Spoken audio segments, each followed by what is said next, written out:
Bismillahirrahmanirrahim. Assalamualaikum warahmatullahi wabarakatuh. Nama saya Sofi Ahmad Yusuf Ali dengan NIM 2006051116. Di sini saya akan menjelaskan PPT saya tentang aliran Mu'tazilah untuk memenuhi tugas mata kuliah Teosofi. Kita ke materinya. Aliran Mu'tazilah dalam sejarahnya muncul di kota Bashrah, Irak pada abad kedua Hijriah antara tahun 105 hingga 110 Hijriah. Tepatnya pada masa pemerintahan Khalifah Abdul Malik bin Marwan dan Khalifah Hisham bin Abdul Malik. Munculnya aliran Mu'tazilah sendiri, kata Mu'tazilah berasal dari I'tazala ya'tazilu mu'tazilan, yang berarti berpisah atau memisahkan diri.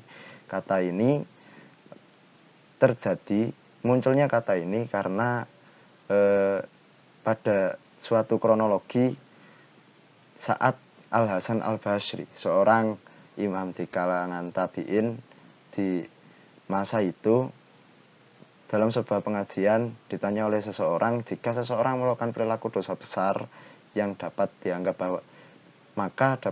bahwa orang itu keluar dari agamanya, benar atau tidak? Al-Hasan Al-Basri pun berpikir sejenak dalam permasalahan tersebut. Namun sebelum beliau menjawab, tiba-tiba dengan lancangnya Wasil bin Atta berseloroh atau mengungkapkan bahwa menurutnya pelaku dosa besar bukan seorang mukmin, namun ia juga bukan kafir. Bahkan ia berada pada keadaan di antara dua keadaan. Ia takkan mendapatkan ia tidak mukmin dan juga tidak kafir. Lalu Wasil al-Atta kemudian berdiri dan duduk menyendiri di satu tiang masjid sambil tetap menyampaikan gagasannya tersebut kepada murid-murid dari Hasan Al-Basri. Dan setelah itu Hasan Al-Basri pun berkata, Wasil telah memisahkan diri dari kita. Maka disebutlah dia dan para pengikutnya dengan sebutan Mu'tazilah atau orang-orang yang memisahkan diri.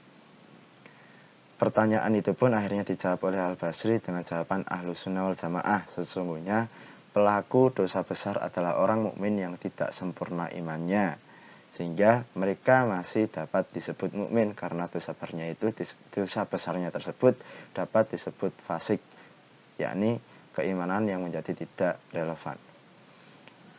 Versi lain menyebutkan bahwa munculnya Mu'tazilah dinyatakan Qatadah bin Da'mah pada suatu hari masuk ke Masjid Bashrah dan bergabung pada majelis Umar bin Ubaid, yang disangka Qatadah bin Da'mah adalah majelis Hasan Al-Basri.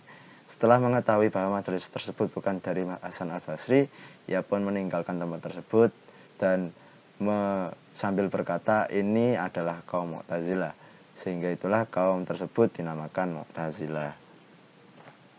Tokoh-tokoh aliran Mu'tazilah ada 9 orang, yakni Wasil bin Atta, Abu Hasan Al-Alaf, Al-Jubair, Al-Nazam, Al-Jahiz, Muammar bin Abad, Bishr Al-Mu'tamir, Abu Musa Al-Mudar, dan Hisham bin Amir Al-Fuati. Di sini merupakan biografi dari tokoh-tokoh aliran Mu'tazilah, dan kita langsung menuju ke sekte-sekte aliran Mu'tazilah. Sekte aliran Mu'tazilah dibagi menjadi dua, yakni Mu'tazilah Bashrah dan Mu'tazilah Baghdad. Di Mu'tazilah Bashrah terdapat 6 kepemimpinan tokoh utama yang ada di dalam sekte Bashrah ini dan juga memiliki pemikiran-pemikiran tersendiri. Di sini pemikiran Wasil al-Atta ada 4, yakni paham nafi al-sifat, bahwa Allah tidak mempunyai sifat karena apabila Allah mempunyai sifat tersebut bersifat qadim, berarti Allah tidak esa lagi. Untuk selanjutnya adalah paham al-qadariyah, diperoleh dari Ma'bad al-Junain al-Walin, menyatakan bahwa manusia mempunyai kebebasan dan kekuatan sendiri untuk mewujudkan perbuatannya tanpa ada takdir atau qadar dari Allah. Selanjutnya adalah paham al-manziliyah, bain al-manzilatain, atau jalan tengah bagi orang-orang yang berdosa besar, yang ada hubungannya dengan Hasan Al-Basri yang tadi. Dan yang terakhir adalah Wasil berpendapat bahwa baiat Abu Bakar pada saat kekhalifahannya adalah sah. Pembunuhan Utsman adalah merupakan kekeliruan, dan golongan yang terlibat dalam peperangan Siffin melawan Ali telah melakukan dosa besar. Dalam hal ini, Mu'tazilah membela Ali bin Abi Thalib. Selanjutnya adalah pemikiran dari Amr bin Ubaid. Amr bin Ubaid memandang bahwa semua golongan yang terlibat dalam perang Jamal pada zaman Ali tidak dapat dinyatakan pihak mana yang bersalah, tetapi mesti ada yang bersalah. Karena menurutnya Ali bin Abi Thalib, Talha bin Ubaidillah, Zubair bin Awam, dan Aisyah adalah orang-orang yang betul-betul beriman dan berjasa bagi Islam. Sehingga Wasil menyerahkan masalah ini kepada Allah Subhanahu wa taala tanpa menyalahkan pihak satu dan pihak yang lainnya. Untuk yang ketiga adalah pemikiran Abu Zal al-Allaf, yang di sini terdapat 4 pokok pemikiran, yakni peniadaan sifat Allah, kehendak Allah atau iradatnya. Yang ketiga adalah manusia dapat mengetahui hal-hal yang baik dan yang buruk melalui akalnya. Dan yang keempat adalah Allah menciptakan segala yang baik-baik dan bermanfaat bagi manusia. Tidak ada yang buruk yang diciptakan oleh Allah. Selanjutnya adalah pemikiran Al-Nazam.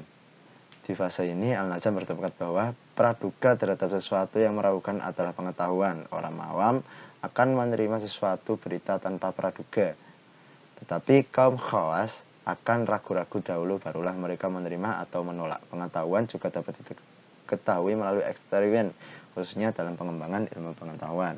Pemikiran Al-Jahiz yang selanjutnya adalah pendapat Al-Jahiz yang terkenal dalam perbuatan ini adalah pengetahuan manusia. Manusia mempunyai kemampuan menciptakan perbuatannya sendiri. Selanjutnya Al-Jubai sangat terkenal dengan pengingkarannya terhadap sifat Allah, yang menurutnya Allah mengetahui, berkuasa, dan hidup melalui esensinya. Dalam Mu'tazilah Baghdad atau sekte yang kedua, ada 3 tokoh utama dalam Mu'tazilah yang punya pemikiran-pemikiran juga tersendiri. Pemikiran dari Bishri, yang dalam hal ini 3 tokoh yang ada dalam sekte Mu'tazilah Baghdad adalah Bishri bil Mu'tamar, Abu Musa al-Mundhar, dan Sumamah bin al-Asyos. Selanjutnya adalah ajaran-ajaran pokok Mu'tazilah. Abu Hasan al-Khayyat berkata dalam kitab Al-Intisar, tidak ada seorang pun yang berhak mengaku sebagai penganut Mu'tazilah sebelum ia mengetahui al-usul al-khamsah atau 5 landasan pokok. Yang pertama adalah at-tauhid. Bagi Mu'tazilah, tauhid memiliki arti yang spesifik. Tuhan harus disucikan dari sesuatu yang dapat mengurangi arti kemahaesaannya. Al-adl, keadilan Tuhan. Ajaran Mu'tazilah memaknai al-adl ini merupakan sifat yang paling gamblang untuk menunjukkan kesempurnaan Allah, karena Tuhan maha sempurna, dia pasti adil. Selanjutnya adalah pokok dasar ajaran al-wa'ad wa al-wa'id atau janji dan ancaman. Ajaran ini bersisi tentang janji dan ancaman Tuhan. Tuhan maha adil, dan jika Tuhan melanggar janjinya, maka perbuatan Tuhan terikat dan dibatasi oleh janjinya sendiri. Ini sesuai dengan prinsip keadilan. Ajaran ketiga ini tidak memberikan peluang bagi Tuhan untuk menunaikan janjinya, yaitu memberi pahala orang yang taat dan nyiksa orang yang berbuat maksiat. Selanjutnya adalah al-manzilah bainal anzilataini, atau tempat di antara 2 tempat. Ini adalah ajaran yang mula-mula dapat melahirkan aliran Mu'tazilah ini. Selanjutnya adalah al-amr, al-ma'ruf, al-munkar, atau menyuruh kebaikan dan melarang keburukan. Dalam aliran Mu'tazilah ini, yang terbaik pokok ajarannya adalah amar ma'ruf dari nahi mungkar ini, karena untuk menyuruh ke dalam kebaikan dan melarang ke dalam keburukan. Kita sampai di kesimpulan di sini, kaum Mu'tazilah merupakan kelompok manusia yang pernah menggembarkan dunia Islam selama lebih 300 tahun akibat fatwa-fatwa mereka yang menghebohkan. Selama waktu itu pula, kelompok ini telah menumpahkan ribuan darah kaum muslimin, terutama para ulama Ahlussunnah wal Jamaah yang bersikukuh dengan pedoman mereka. Aliran Mu'tazilah merupakan aliran teologi Islam yang terbesar dan tertua.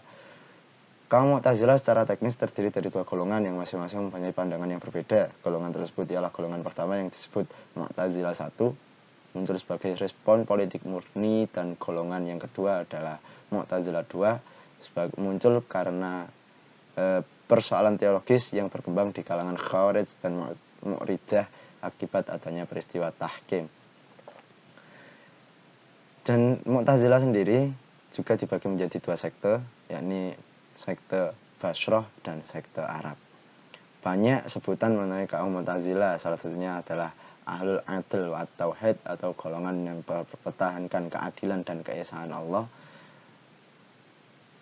Dan di sini kaum Mu'tazilah juga mempunyai 5 ajaran pokok, yakni yang pertama adalah mengenai tauhid atau keesaan, yang kedua adalah keadilan Tuhan atau al-adl, yang ketiga janji dan ancaman atau al-wa'du wal wa'id, yang keempat adalah tempat di antara dua tempat atau al-manzilatu bainal manzilatain, dan yang terakhir adalah amar ma'ruf nahi mungkar atau menyuruh ke dalam kebaikan dan melarang ke dalam keburukan. Oke, cukup sekian presentasi dari saya. Jika terdapat kesalahan tutur kata yang kurang berkenan, mohon maaf. Akhirul kalam. Assalamualaikum warahmatullahi wabarakatuh.